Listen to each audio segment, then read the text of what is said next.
Hello everyone, जय जगन्नाथ। कैसे हैं आप सभी? आशा करता हूं आप सभी अपने जीवन में खुशी से होंगे, मंगल से होंगे। तो दोस्तों, जैसा कि आप सभी को पता होगा कि 6 तारीख से शास्त्री यानी कि बीए का जो एडमिशन प्रोसेस है वो चालू होने वाला है हमारे सेंट्रल संस्कृत यूनिवर्सिटी में। उनका जो रजिस्ट्रेशन डेट था वो ख़त्म हो चुका है और 6 तारीख से उनका एडमिशन प्रोसेस चालू होने वाला है। उस एडमिशन में क्या क्या दस्तावेज आवश्यक होने वाले हैं, कौन कौन से प्रमाण पत्र आवश्यक होने वाले हैं तथा कौन कौन से प्रमाण पत्र स्वतः कैंपस में ही हमें प्राप्त करा जाएगा, इन सभी चीज़ों के विषय में मैं आज इस वीडियो में आप सभी को बताने वाला हूं। तो दोस्तों, सबसे पहले आप सभी यहाँ पे देख सकते हैं कि यहाँ पे ये कहा गया है कि जो CUET प्रवेश परीक्षा में उत्तीर्ण हुए हैं तथा जो कैंपस के जो पोर्टल में अपना रजिस्ट्रेशन करवा चुके हैं, उनका जो काउंसलिंग होने वाला है वो 6 तारीख से चालू हो जाएगा और परामर्श के पश्चात ही आपका शुल्क जमा करने का जो आपका ऑप्शन है वो खुल जाएगा तथा शुल्क जमा करने के बाद ही आपका प्रवेश प्रक्रिया पूर्ण हो पाएगा। यहाँ पे आपको काउंसलिंग के लिए भौतिक रूप से ही आना पड़ेगा तथा निर्धारित शुल्क जमा करना पड़ेगा। अगर आप भौतिक रूप से नहीं आते हैं तथा निर्धारित शुल्क जमा नहीं करते हैं तथा जो भी डॉक्यूमेंट्स आपको दस्तावेज आपको यहाँ पे कहा गया है अगर वो प्रस्तुत नहीं करते हैं तो आपका एडमिशन जो है वो संभव नहीं हो पाएगा। आपका एडमिशन यहाँ पे कैंसिल भी हो सकता है। इसलिए आप सभी के पास अभी टाइम है, 6 तारीख से लेकर 15 तारीख तक आपका एडमिशन डेट है, तो आपके पास टाइम है। अगर आपके पास कोई भी प्रवेश संबंधी दस्तावेज नहीं है तो कृपया आप उसे जल्द से जल्द तैयार करवा लें, क्योंकि इस बार नियम बहुत ही ज़्यादा कड़े हो चुके हैं। तो आप सभी को दस्तावेजों के लिए बहुत ही ज़्यादा तैयार रहना पड़ेगा, सतर्क रहना पड़ेगा। तो आगे चलते हैं, हमें कौन कौन से डॉक्यूमेंट्स चाहिए इन सब चीज़ों के बारे में हम जान लेते हैं। और एक महत्वपूर्ण सूचना कि यहाँ पे जो भी डॉक्यूमेंट्स मांगे जा रहे हैं वो सभी हमारे आचार्य के एडमिशन में, जी हाँ, हमारे आचार्य के एडमिशन में भी मांगे जाएंगे।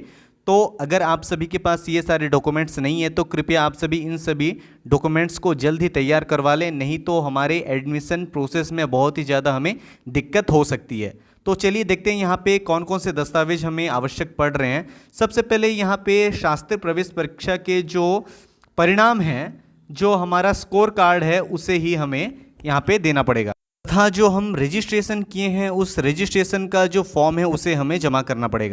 वैसे हमारे रजिस्ट्रेशन फॉर्म में ही सभी स्कोर्स ये सब की चर्चा है, फिर भी आपके पास अगर स्कोर कार्ड है तो उसे भी आप तैयार कर लें। अब दूसरे नंबर पे आते हैं, छात्रों को www.abc.government.in लिंक पर जाकर पंजीकरण करना आवश्यक है और जो पंजीकरण के बाद जो प्रपत्र प्राप्त होगा उसे आपको जमा करवाना पड़ेगा। वैसे यहाँ पे बहुत लोगों को ये नहीं पता कि ये चीज़ है क्या। वैसे मेरे को भी पता नहीं था, मुझे भी कुछ दिनों में ही पता चला है। यहाँ पे ABC का जो मतलब है वो है एकेडमिक बैंक ऑफ क्रेडिट। यहाँ पे बैंक का अर्थ पैसे जमा करने से संबंधित नहीं है। तो इसका काम ये है कि यहाँ पे हमारा एक अकाउंट बन जाएगा, उस अकाउंट में हमारा जो परफॉर्मेंस है उन सभी चीज़ों के बारे में वहाँ पे लिखा होगा और इन सभी चीज़ों के बारे में कैंपस को पता होगा। यहाँ पे फ़ायदे भी हैं, जैसे कि यहाँ पे अगर आप शास्त्री कर रहे हैं या आचार्य कर रहे हैं, अगर आपको कुछ परेशानी की वजह से आपको शास्त्री आचार्य बीच में ही छोड़ना पड़ता है तो उस चीज़ का भी रिकॉर्ड इसके थ्रू रहेगा, जिससे आप फिर आगे चलकर कभी भी आपको अगर शास्त्री आचार्य करना हो तब आपको पुनः शास्त्री आचार्य में एडमिशन न लेकर जहां से आप छोड़े थे वहीं से ही आप अपना पुनः पठन पाठन प्रक्रिया चालू कर सकते हैं। तो इससे कुछ फ़ायदे भी हैं, कुछ नुकसान भी है। तो इन सभी चीज़ों के बारे में हम नेक्स्ट वीडियो में चर्चा करेंगे।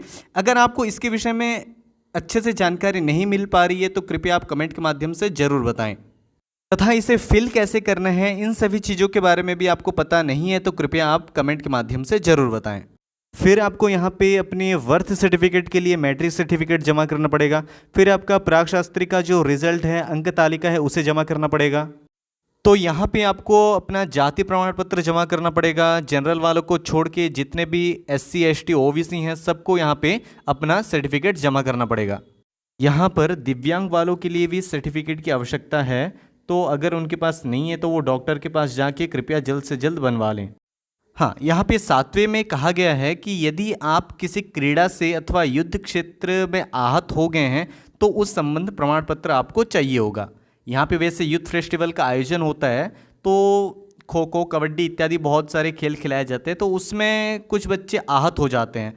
तो अगर आप आहत हो गए हैं तो उस संबंध प्रमाण पत्र आपको यहाँ पे जमा करना पड़ेगा, जिससे आपको कुछ और अधिक भी सुविधा प्राप्त हो सकती है।